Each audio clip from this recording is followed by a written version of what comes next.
สวัสดีพี่น้องทุกคนทุกท่านที่เข้ามารับชมรับฟังแนวทางจ้า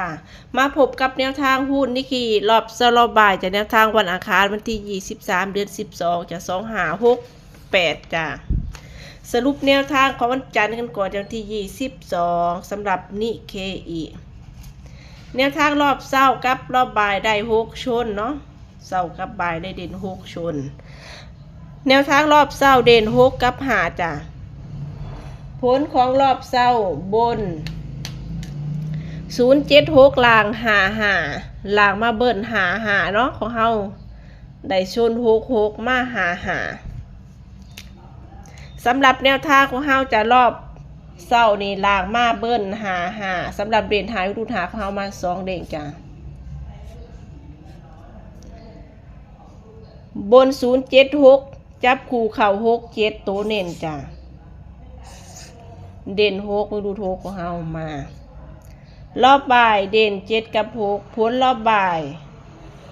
2 3 9 1 8ของเฮามี6 1 7 1มา18เนาะสำหรับรอบบ่ายนี้ผ่านไปสำหรับแนวทางที่ขี่วันจันทร์มารอบเช้าจ้ะสำหรับมื้อนี้ตามรุ่นกันต่อจ้า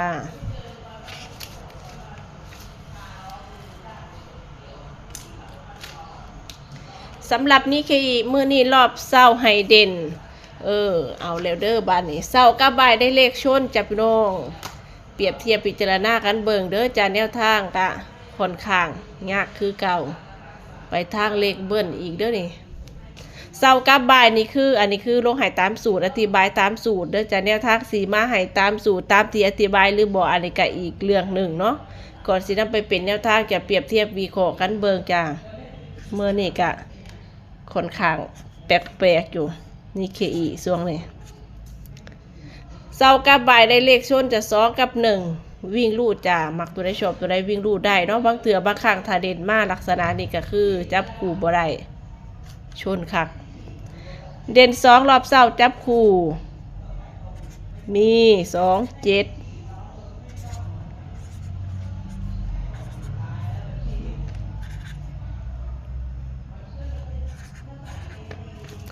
สำหรับเด่น1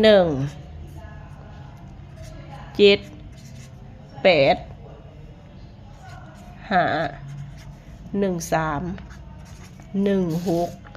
รอบบ่าย2จับคู่2 7 6 2 5 2 8 2 0 2 0 2 9อยู่รอบเช้า2 0อยู่รอบบ่ายเนาะสำหรับเด่น1รอบบ่ายจับคู่1 7 1 8 1 5 1 3 1 9 1 9อยู่บ่าย1 6อยู่เช้าสำหรับโตเน้นจ้า1รอบบ่ายเน้น1 5กับ1 8 2 5 2 0 1 7 1 8 2 8 2 9ถ้ามักเลขเบิดก็ระวังไว้ด้วยละกันเนาะถ้ามักถ้าชอบมันจะ2 2 1 1เสาบ่ายของเฮาจะ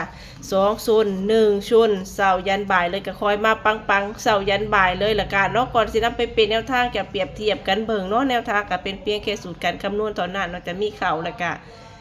มีลุดจ้าขอให้โชคดีกันทุกคนทุกท่านจ้าเขามาแล้วฝากกดติดตามฝากกดไลค์ด้วยละกันเนาะพี่น้องที่เขามารับชมแนวทางใหม่ๆก็อย่าลืมกดติดตามอย่าลืมกดสั่นกระดิ่งไว้นะจะเพื่อสิได้บ่พลาดแนวทางที่ลงให้แต่แนวทางดีๆมีให้กันได้ทุกวันจ้าคลิปนี้ฝากไว้เพียงสำนี้จะไว้เจอกันใหม่คลิปหน้าจ้า